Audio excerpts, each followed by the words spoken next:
Hey, this is Anney. And Samantha. And welcome to Stuff I Never Told You, a production of iHeartRadio.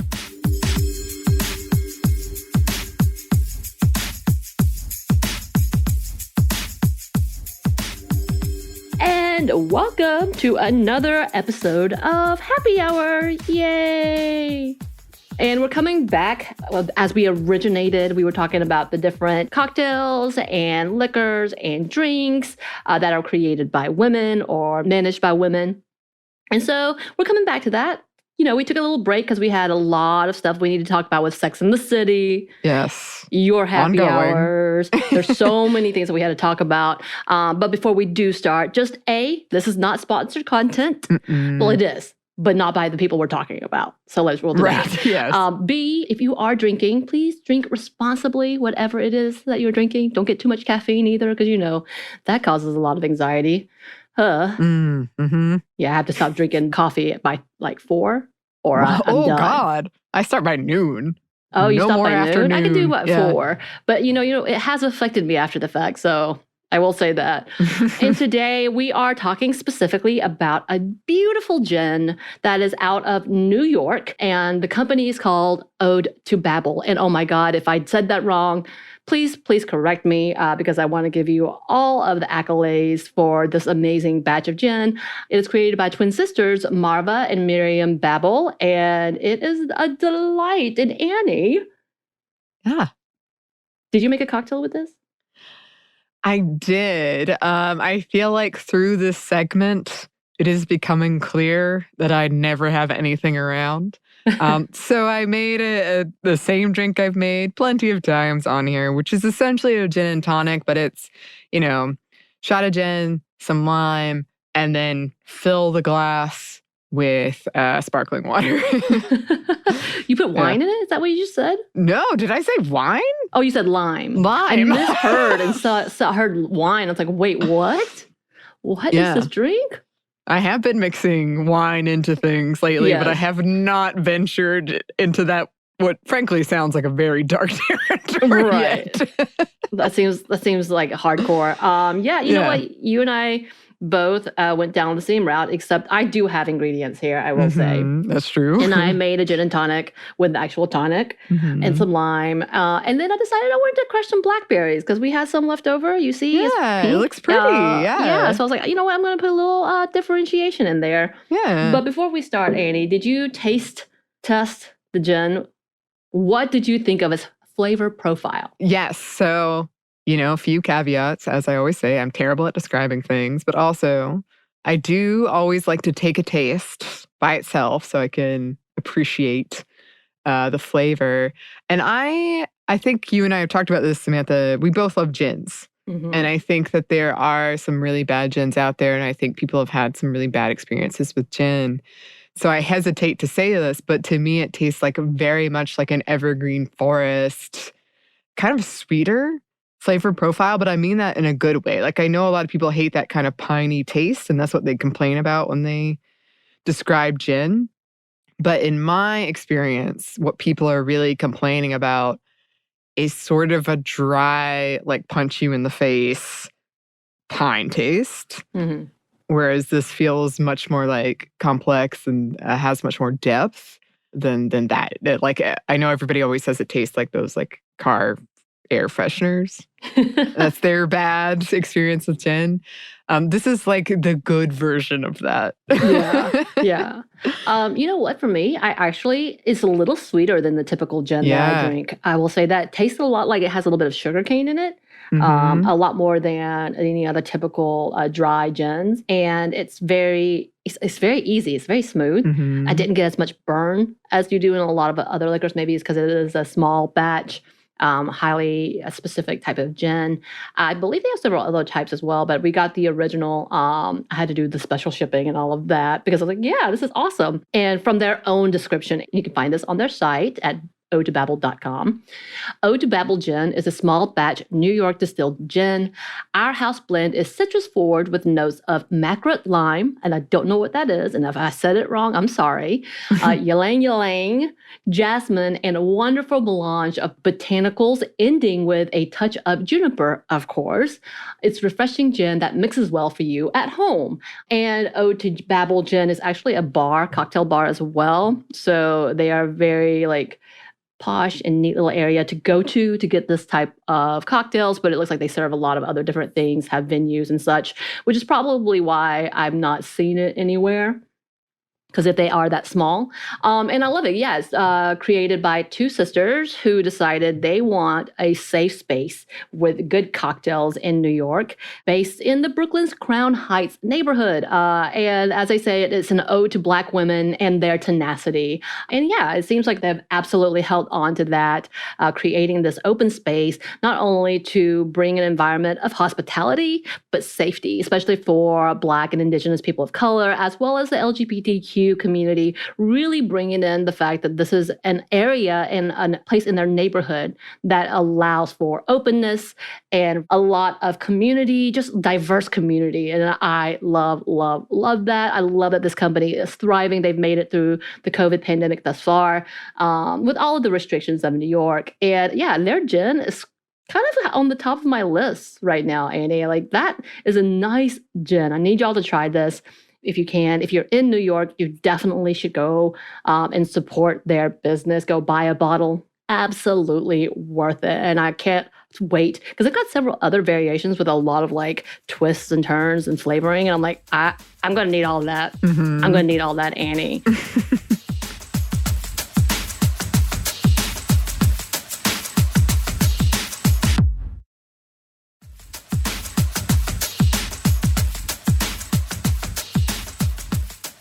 As I'm sitting here thinking about how much I really do love this gin, I'm thinking about all of the episodes that we've had, especially when it comes to all the different types of drinks and cocktails that we've talked about. What is some of your highlights from our segment? Ooh, that's a good question because there's been so many. I think I have really enjoyed finding brands that I wouldn't necessarily know and then seeing them in the store and being like, ooh, I've tried that. I like the people behind that. And so I feel good about buying it and I know it tastes good. There's just a piece of me, especially after all of this Me Too stuff and in the brewery industry and alcohol industry at large.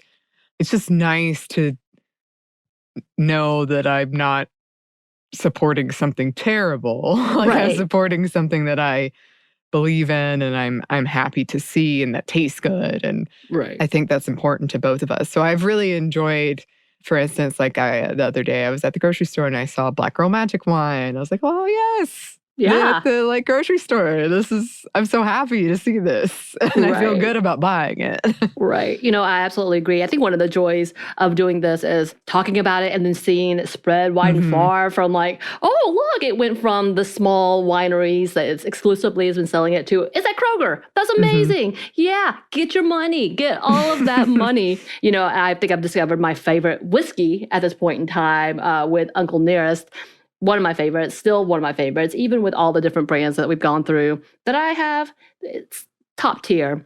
Mm-hmm. And seeing those businesses grow and become standards for the industry has been a delight. But yeah, also the fact that we're being able to see the problematic things, literally sitting with my good friends and being like, you should not drink this because so-and-so and so-and-so. We talked about the fact that we were going to have a work function and our person was trying to set it up. I was like, don't use them. And she was like, oh, they're racist, they're sexist. We're not going to give them our business. But just holding true to that and making sure that even though oftentimes there's not really accountability, there's a moment of oh no, they got bad press, and then everybody moves on and forgets. We can still have that moment of you know what? We can still stand our ground and hold to our values after knowing how bad business practices they have or whatnot. As in fact, one of the breweries that were hit in Atlanta for bad press, for their treatment of their employees, for their mistreatment of the LGBTQ community, supposed to be female run. Shoot, the whole staff just walked out.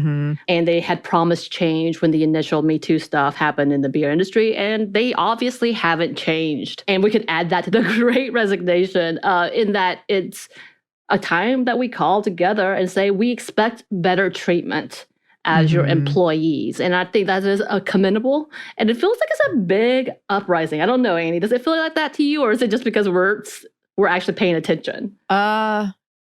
It does feel like that to me, but occasionally, especially like I talked to somebody who we work with who I hadn't spoken to in a long time, and it was just weird of this moment of like, I'm so isolated and insulated. Yep. And so he was saying things and my brain was like, what? So I recently saw some statistics on the Great Resignation and people, how many people have left and started their own thing. And to me, it seemed really high. And it's not that I don't believe it's happening. It's just sort of, I'm so isolated from things. But I do think the people in my orbit are trying to be more conscious of where what they're buying comes from. And that also comes with a certain amount of privilege in terms of price and time to get that information. As we said, that's a commodity as well. But that does make me happy. And I do think it's a thought. Like, at least people are thinking it now of like, I would like to support businesses that I align with their values and I know that they're doing things that I approve of or that I'm like on board with. Yeah. And with that, Anney, I think this segment has been quite a delight just to be able to openly discuss things that have personally affected us. I mean, you've just opened up so much. You're pretty much an open book. Let's just be real honest. However, in this past year with this segment, you've really been able to face and just call out some things. And I know it has reached a lot of our listeners. A majority of our emails, I feel like, are, thank you so much for sharing.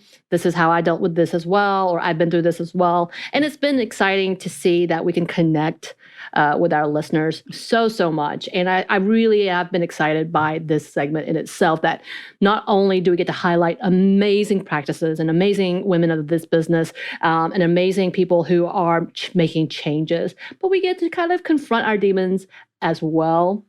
Because I feel like you've brought some things to me. I'm like, oh my God, yes, that's me too. That I feel like is really, really important in our conversations as we enter this world of social media that has just, I don't know, maybe it's because I too am isolated. And so I feel my void with social media as well. And then we just constantly do this because this is our job. That it is really interesting to see how important it is that we are honest and communicate as best we can when we're trying to also be vulnerable. It's a whole other level. Yeah, it is. And it's so rewarding not to beat this drum, but also like, let's beat this drum, to hear from you listeners, because it is kind of a lonely experience sometimes, because it's just me and Samantha in our own closet/dining room area. Yes, I'm in my dining room area. Yes. And we want to connect with people and we want to know that, you know, we're not just like shouting into the void. And so, especially for episodes where we're vulnerable and you feel maybe nervous after it goes out, it's so rewarding to hear from people afterwards. Like, you know, even if it's just a short, hey, I connect with that, or I see that, or here's a resource that helped me. But also even like the sillier, in quotes, things of, I love that I talked about Life Day and I talked about this song from Encanto that like moved me and people wrote in about it. Yes. I still haven't seen it. Oh, I don't know if I'm emotionally prepared for Encanto. I think you could do it, but I hesitate. Just because, like, to me, it wasn't that upsetting, but it is sad, if that makes sense. Oh, yeah. It's happy. Like, most of all, I would describe that movie as like a happy, sweet thing, but it's definitely got its like sad beginning, sad beginning of third act. But so was Paddington Bear, and I was very upset. I think Paddington Bear is sadder, but that I just don't want to lead you down a path and then you be mad. Yeah. So I'm trying to be very like objective about this. I'm ready to sing that song karaoke. I'm so ready. Yeah. Mm. I'm ready to, if the season ever ends of nonstop chaos.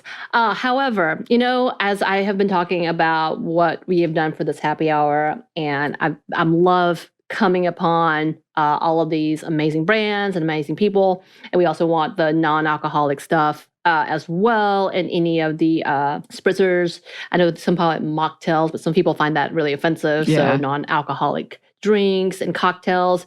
But I would love to hear from y'all, listeners. If you know, because y'all are all out there. I am stuck in Atlanta, Georgia.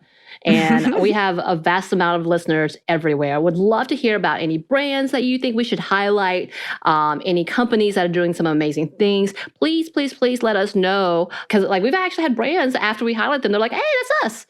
Thank you, and then it's sending us stuff and we're like, yeah, and then get to highlight them again because that's what we'd love to do. But we know there's companies out there. It's just harder for us to find in Atlanta, Georgia, or we're just not aware of it, even though we're researching it because, some people, as we know, don't get the credit until way too late or until they're, some other things happen. And we don't like that. We like to know when they need, we like to be in the middle of it, at the beginning of it, so we can say we're the cool people. Just kidding.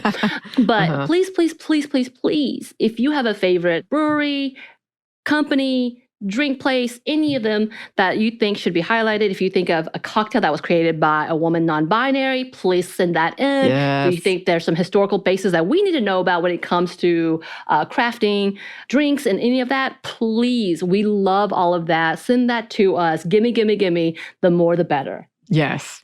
I would actually like to talk about the very controversial ladies' night. I feel like that's a whole episode, though. It probably is. I've wanted to talk about it for a while. But yes, cheers to you, Samantha. Cheers. This was her idea, so flowers to you. And cheers to you, listeners. If you would like to send any of your suggestions to us, we want them. Our email is stuffmediamomstuff@iheartmedia.com. You can find us on Twitter @momstuffpodcast or on Instagram @stuffmonevertoldyou. Thanks, as always, to our super producer, Christina. One of our other favorites. Oh, absolutely. And thanks to you for listening. Stuff Mom Never Told You is a production of iHeartRadio. For more podcasts from iHeartRadio, visit the iHeartRadio app, Apple Podcasts, or wherever you listen to your favorite shows.